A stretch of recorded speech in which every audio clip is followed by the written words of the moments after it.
Shalom Bapak Ibu dan Saudara-saudara yang kekasih di dalam Tuhan Yesus Kristus. Kita bertemu lagi di dalam renungan firman Tuhan pada hari ini. Kita akan berdoa sebelum kita membaca dan merenungkan firman Tuhan. Mari kita berdoa. Bapa kami yang bertata di dalam kerajaan sorga, kami bersyukur kepadamu karena anugerah-Mu saja kami hidup dan kami ada sampai sekarang ini. Semua Engkau anugerahkan kepada kami bukan karena kami telah berlaku setia dan mengasihi Engkau, tetapi semata-mata adalah karena kebesaran kasih-Mu dan karena Engkau adalah Allah yang maha murah hati. Terima kasih seluruh keberadaan kami. Ya Bapa, tolonglah kami pada hari ini, kami akan merenungkan firman-Mu. Mohon roh-Mu yang menguatkan akan hati kami, supaya apa yang kami baca dan kami renungkan menguatkan iman kami dan menyadarkan akan kami akan kebesaran-Mu, menyadarkan kami akan kebaikan-kebaikan-Mu dan pertolongan-pertolongan-Mu. Tuhan, teguhkanlah iman kami. Kami mohon juga ampunilah segala dosa kami dan basuhlah kami oleh darah Tuhan kami Yesus Kristus. Terima kasih Bapa di surga. Kami akan baca firman-Mu dan kami merenungkannya. Dalam nama Tuhan Yesus kami berdoa. Amin. Bapak, Ibu, dan saudara-saudara yang kekasih di dalam Tuhan Yesus Kristus, firman Tuhan yang akan kita renungkan pada hari ini adalah di dalam Mazmur pasalnya yang ke-30. Demikian firman Tuhan. Judul dari LAI, nyanyian syukur karena selamat dari bahaya. Mazmur, nyanyian untuk pentabisan bait suci dari Daud. Aku akan memuji Engkau ya Tuhan, sebab Engkau telah menarik aku ke atas dan tidak memberi musuh-musuhku bersukacita atasku. Tuhan Allahku, kepadamu aku berteriak minta tolong, dan Engkau telah menyembuhkan aku. Tuhan, Engkau mengangkat aku dari dunia orang mati. Engkau menghidupkan aku di antara mereka yang turun ke liang kubur. Nyanyikanlah mazmur bagi Tuhan, hai orang-orang yang dikasihinya, dan persembahkanlah syukur kepada namanya yang kudus. Sebab sesaat saja ia murka, tetapi seumur hidup ia murah hati. Sepanjang malam ada tangisan, menjelang pagi terdengar sorak-sorai. Dalam kesenanganku aku berkata, aku takkan goyah untuk selama-lamanya. Tuhan, oleh karena Engkau berkenan, Engkau telah menempatkan aku di atas gunung yang kokoh. Ketika Engkau menyembunyikan wajah-Mu, aku terkejut. Kepadamu ya Tuhan aku berseru, dan kepada Tuhanku aku memohon. Apakah untungnya kalau darahku tertumpah, kalau aku turun ke dalam lubang kubur? Dapatkah debu bersyukur kepadamu dan memberitakan kesetiaan-Mu? Dengarlah Tuhan dan kasihanilah aku. Ya Tuhan, jadilah penolongku. Aku yang meratap telah Kau ubah menjadi orang yang menari-nari. Kain kabungku telah Kau buka, pinggangku Kau ikat dengan sukacita, supaya jiwaku menyanyikan mazmur bagi-Mu dan jangan berdiam diri.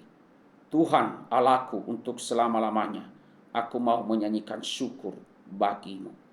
Amin. Demikian firman Tuhan yang kita renungkan pada hari ini. Saya memberikan judul adalah Aku memuji Engkau Tuhan, Engkau adalah juru selamatku.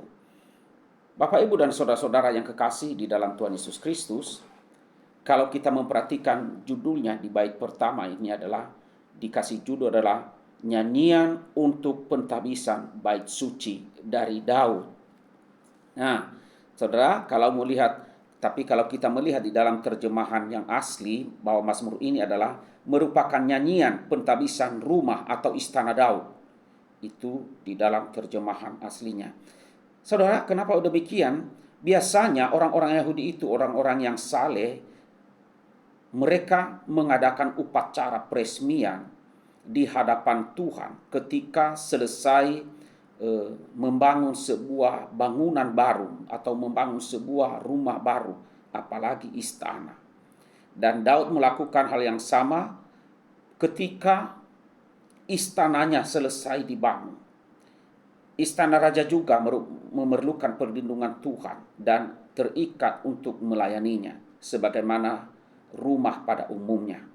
Nah, kita melihat di sini saudara, Mazmur ini intinya adalah berfokus pada Tuhan dan pekerjaannya di dalam hidup Daud, dan bukan pada istana Daud atau istana yang dibuat oleh Daud. Pada peresmian istana ini, Daud ingin memuji Tuhan. Kenapa? Kenapa ia ingin memuji Tuhan? Kita melihat di sini, aku ingin memuji Engkau. Diikuti ada 3 pengalaman pemazmur di sini atau pengalaman Daud yang mengarahkannya untuk memuji Tuhan. Yaitu apa? Yang pertama adalah kemenangan atas musuh. Itu yang pertama. Itulah alasan kenapa ia memuji Tuhan. Kemudian yang kedua adalah kesembuhan. Itu yang kedua. Dan yang berikutnya adalah keselamatan dari kematian yang mengancam. Itu di dalam ayat 2 dan ayatnya yang ketiga. Dikatakan oleh Daud, aku akan memuji Engkau. Secara harafiah artinya aku akan meninggikan Engkau Tuhan. Artinya Daud mengakui bahwa Tuhan di mata semua orang.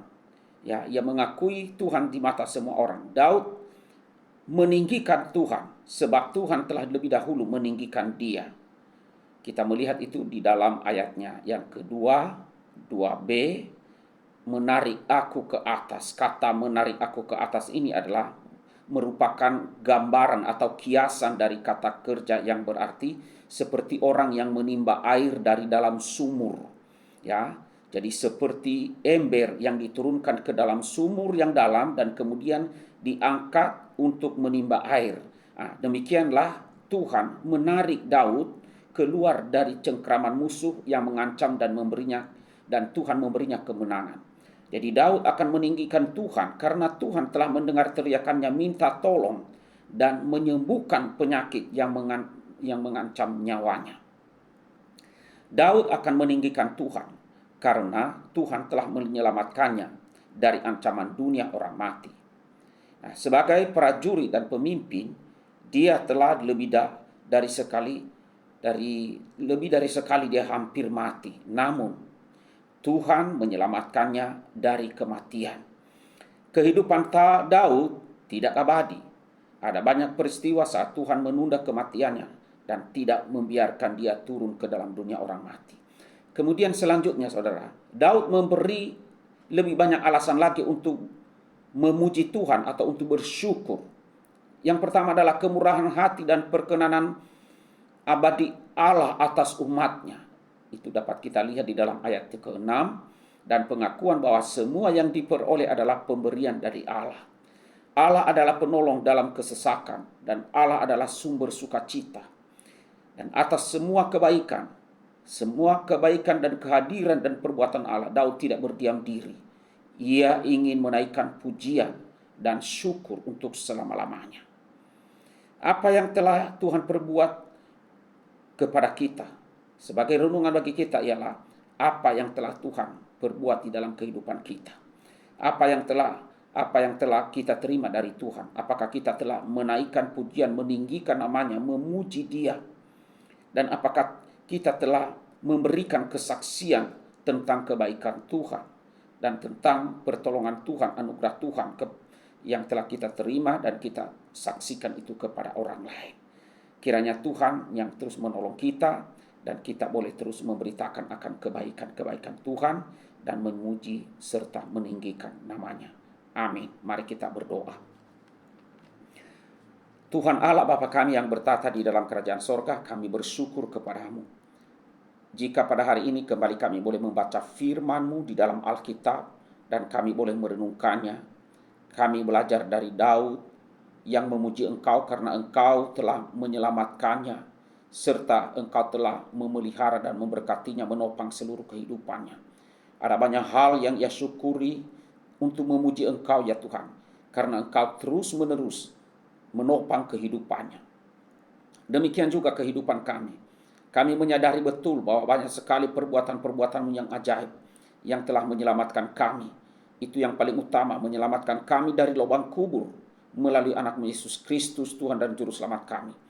Dan juga berkat-berkat-Mu di dalam perjalanan hidup kami dalam dunia ini untuk memelihara kami dengan keajaiban-Mu. Kami bersyukur kepada Tuhan.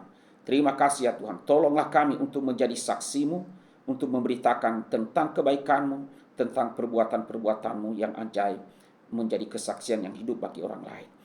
Inilah doa kami, dalam nama Tuhan Yesus kami berdoa. Amin.